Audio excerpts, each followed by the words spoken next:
Salut à tous, c'est Mika et aujourd'hui, vidéo un peu spéciale. On se retrouve à la clinique Pasteur à Toulouse, mais cette fois de nuit.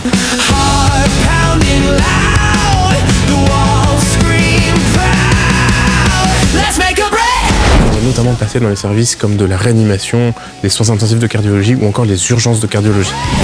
J'en profite pour remercier la clinique Pasteur pour l'accueil et sans plus attendre, on est parti. La Swan, qu'est-ce qu'elle avait? Pourquoi elle fonctionnait pas ce matin? Elle était bouchée? Ouais, elles ont juste tiré un petit peu, elle m'a dit tu prends des soins de 1 ou de 2 et c'était bon. On a réussi avec Et sur lequel? Non, mais là où t'as prélevé. Là où j'ai prélevé? Je pense. J'ai prélevé avec un. Ah, moi aussi, oui. Pourquoi ça n'a pas marché? Je n'avais pas le fluide. Elles ont réussi à le remettre comme il faut. Donc ça Swan remarche. Parfait. Bon, là, du coup, c'est un patient qui a fait un arrêt de pause pendant une coronarographie. D'accord. C'est un patient jeune, 53 ans. Ah oui, voilà, donc c'est vrai qu'on met tous les moyens en place, d'autant plus. Ouais. Du coup, qui s'est dégradé un petit peu sur la journée, qu'ils ont curarisé, ils ont rajouté le NO pour l'hypertension pulmonaire. Du coup, ce qu'on fait, nous, quand nous arrivons, on prend les transmissions, on prépare les soins, on fait le tour de vérification des box. Pour chaque box, on a les mêmes tours de surveillance, donc on regarde nettoyer bien tous les drogues d'urgence. Propos, furo, adré, noradré, voilà. On regarde que tout soit disponible. On regarde nos aspirines, le Baju. Donc on les teste. Ça on fait pour chaque box, chaque patient qui soit intubé ou pas intubé. Oui, l'idée c'est d'avoir un box fonctionnel. Et globalement, la nuit, le rythme, il est. Enfin, tu le trouves comment? Je sais pas si t'as déjà bossé la journée. Alors en tant qu'infirmière, j'ai pas bossé la journée. Moi j'ai pris directement un poste ici en nuit. Ouais. C'était un choix oui et non. Mais je trouve que c'est quand même un peu plus calme. Enfin, après c'est un rythme de nuit quoi. C'est pas pour tout le monde, il faut. Je sais que moi j'ai jamais pu tenir le rythme de nuit. Ah ouais. Ah ouais. C'est une fatigue qui est particulière en fait. Ouais. Je suis tout le temps fatiguée. Ouais. Bah c'est dur parce que c'est pas un rythme normal et c'est vrai que j'avais pas fait longtemps, j'ai fait que 3 mois de nuit, mais au bout de 3 mois je commençais c'est une fatigue très bizarre. C'est pas on a envie de dormir, c'est vraiment le corps, on sent que après on y a le petit coup de barre à 4h du matin. Ouais. Ah là c'est l'heure, c'est dur. Et après il faut attaquer le tour de 6h.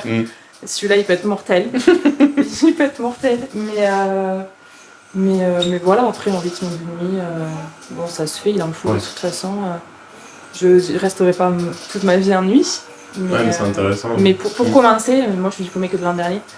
Donc pour commencer, je trouve que c'était intéressant. On a plus de temps de se pencher sur les dossiers, de faire des points entre nous. Voilà. C'est un rapport avec les collègues qui est différent aussi. Voilà. Donc là c'est le service qui est fermé. C'est trop beau.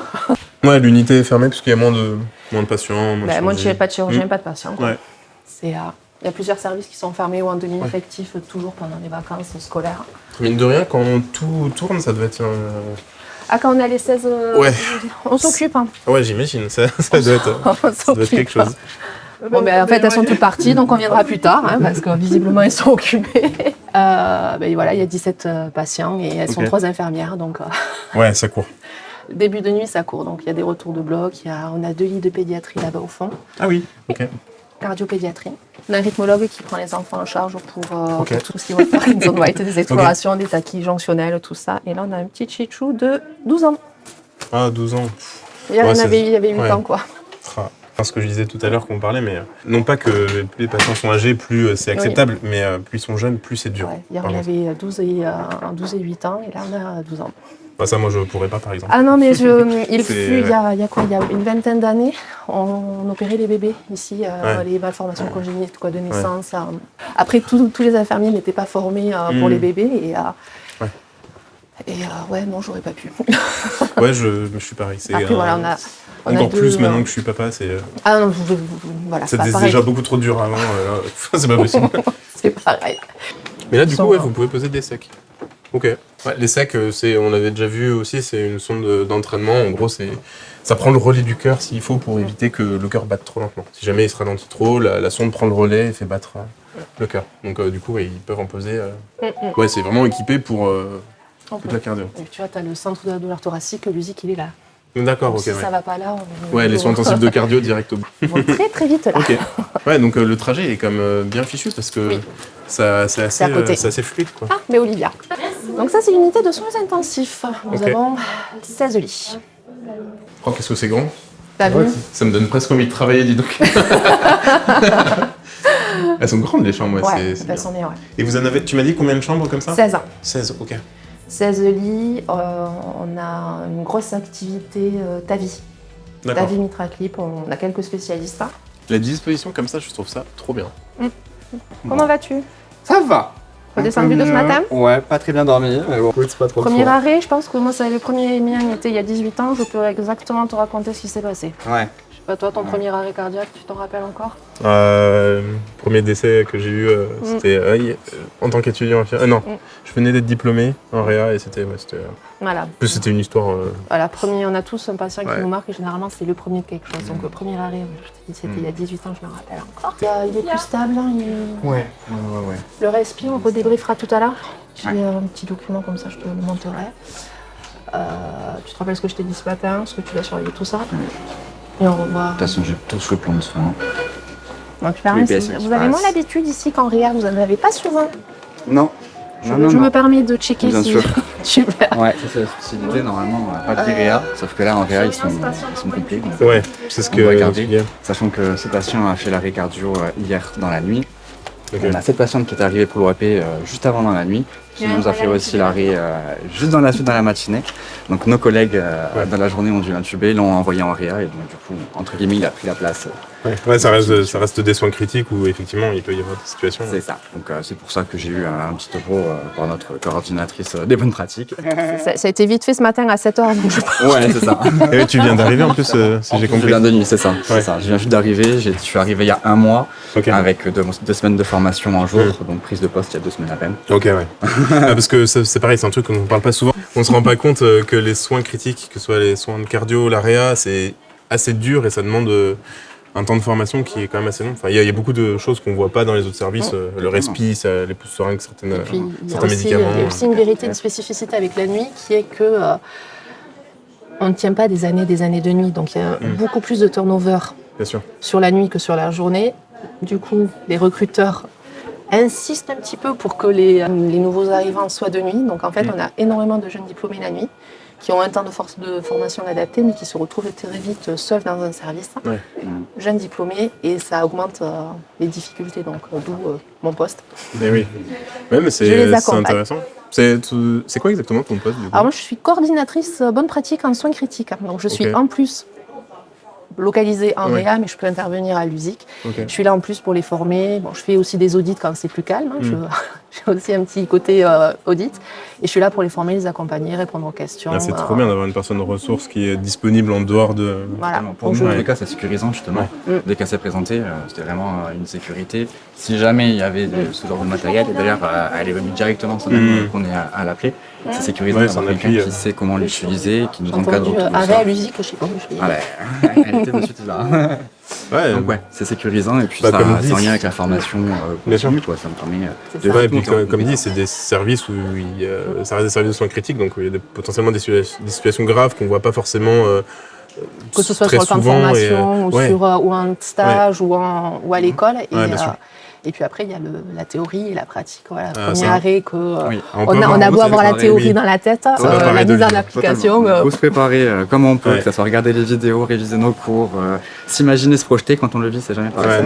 Mais tu sais pas comment tu peux réagir justement, donc c'est très compliqué. C'est ça. Pas encore plus en fin de nuit ou ce genre quand il y a des petits aléas qui 6h du matin après 11h. On peut entrer juste avant. Oui, parce qu'en plus, on a rarement que une situation difficile à gérer. En plus, il y a tout le reste. Il faut continuer là quand même la continuité des soins. C'était les tours quand même à continuer. Et vous avez été top ce matin, je tiens à le souligner, je vous le redire à tous. On a quand même réussi à assurer tous nos soins chez les autres patients, malgré le fait qu'il y ait des patients qui se dégradent.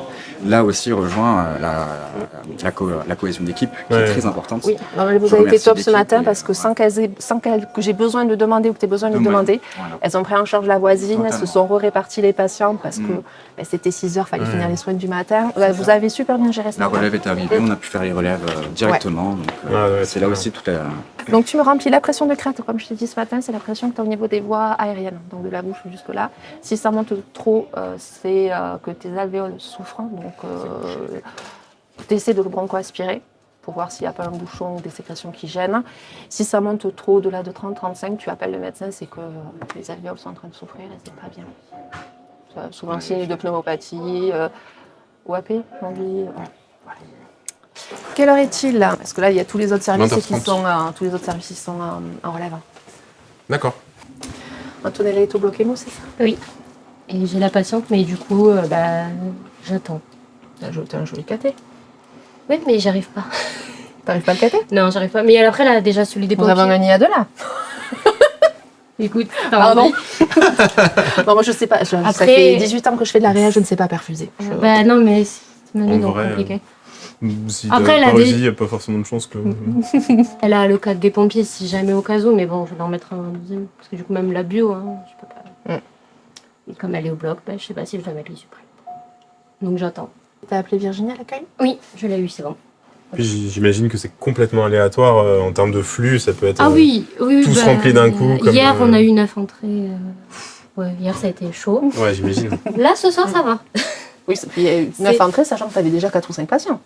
Oui, on en avait 8 déjà. Ouais. Donc, ah oui. Ah oui, oui, il faut les faire sortir, les transférer, puis attendre les résultats, les bios pour qu'ils sortent. Il faut savoir qu'on a énormément de protocoles sur Pasteur. Oui. Que ce soit en réa ou ici, c'est-à-dire que l'entrée au CDT, il y a tout un protocole de bio, ECG.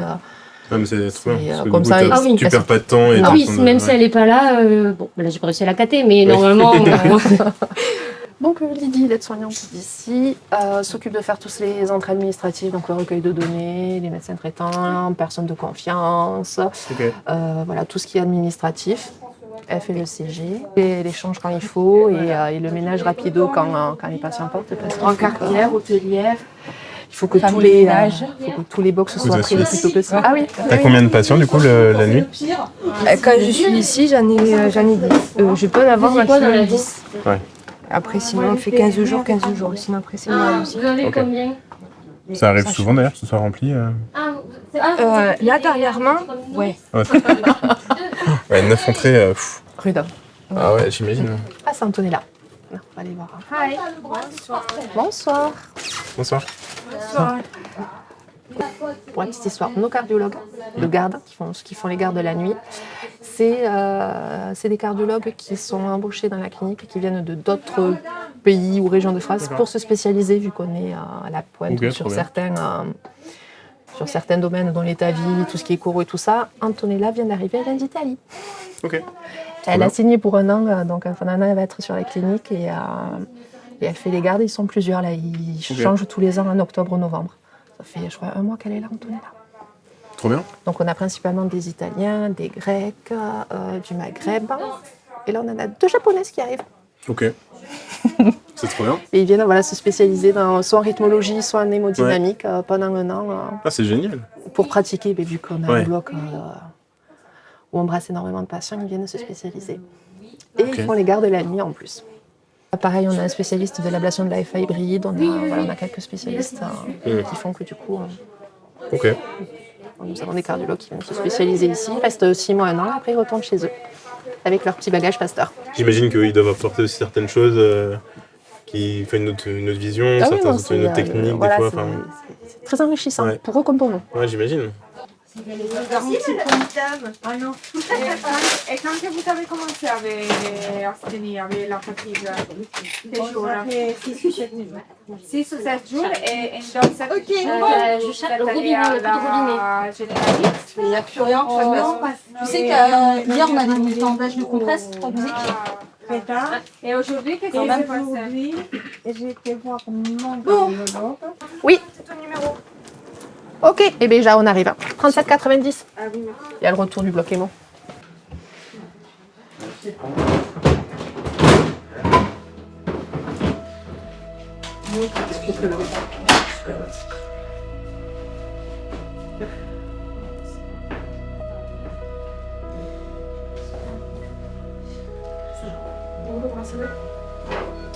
Il est où le bracelet? Il est sur le lit normalement. Bah, ce qu'on disait avec Chloé de l'autre côté, c'est que le rythme de nuit, il est très très particulier. Oui. C'est une nuit ponctuelle comme on va faire là, toi et moi. c'est une fatigue qu'on va récupérer assez vite, on va dormir une ou deux nuits, c'est réglé. Mais un rythme de nuit sur plusieurs mois, plusieurs années, c'est pas une fatigue... On n'est pas nombreux à tenir sur plusieurs années. Généralement, les personnes, nos jeunes font 2-3 ans. Les personnes restent... des carrières entières de nuit, tu n'en as pas beaucoup, parce que mine de rien, voilà, tu as la dette de sommeil qui s'accumule. Ça a été prouvé scientifiquement, le risque de cancer du sein est augmenté pour les femmes, les problèmes de thyroïde, il y a énormément de prise de poids ou de perte de poids, il y a énormément de facteurs de risque sur la nuit, on le sait, il en faut. Ouais. Puis c'est vrai que c'est pareil, on se rend pas compte, mais il y a des problématiques aussi. Tout est décalé. On mange plus tard. Il y a, mine de rien, d'être réveillé toute la nuit à 3-4 heures, c'est pas simple. Non, il y a des heures où on a tous notre heure où on est moins vigilant. Ah oui, moi, c'était 3 heures du mat. Je le sens quand il est 3 heures du mat. Et on fait ce qu'on veut. On a beau être reposé, avoir dormi. Il y a un creux au milieu de la nuit où c'est dur. Après, le truc, c'est d'arriver à dormir en journée. Et ça, pareil, il y en a beaucoup. Et puis il y a des personnes qui, pendant 4-5 ans, vont bien dormir en journée, et puis d'un coup, ils ne dorment plus. Ça aussi, ça arrive. Et l'avantage de la clinique Passeur, c'est qu'ils sont quand même assez à notre écoute. Et si on n'arrive plus à travailler la nuit pour des problématiques médicales ou personnelles, ils nous font switcher 2 jours assez facilement quand même. Ils sont à l'écoute. Et voilà. Après, l'avantage, c'est qu'on est à temps plein de nuit. Pas comme au CHU où ils alternent jour-nuit. Ça, je sais pas comment pour l'avoir vécu, voilà. Je suis ici. Ces rythmes-là sont hyper durs. C'est ça, alterner jour-nuit, physiquement, j'y arrivais pas. Se recaler en plus, le temps de se recaler, on repasse déjà de l'autre côté. C'est ça, d'alterner jour-nuit d'un point de vue rythme, j'y arrivais pas. Je préfère avoir un temps plein de nuit comme là actuellement. Je m'y retrouve mieux. Bon après, ça dépend des gens évidemment, mais c'est vrai que moi c'est quelque chose... On a le pool de remplacement. On a un gros pool de remplaçants ici, que ce soit infirmiers comme aides-soignants. On en a 2 ou 3 qui sont fixes de nuit. Tous les autres alternent jour-nuit. Normalement, ils sont censés faire 3 mois de nuit sur l'année. C'est vraiment des mois complets. Comme ça, ils se font le mois. Et s'il y a des infirmiers, des aides-soignants qui veulent faire plus, après ça, c'est... Ils peuvent. Au contraire, ils peuvent et c'est apprécié. Ok, ouais, trop bien. Ça va? Ok. On va repasser, on va éteindre les lumières, d'accord? On va tourner la sonnette. Ça va faire? Ouais.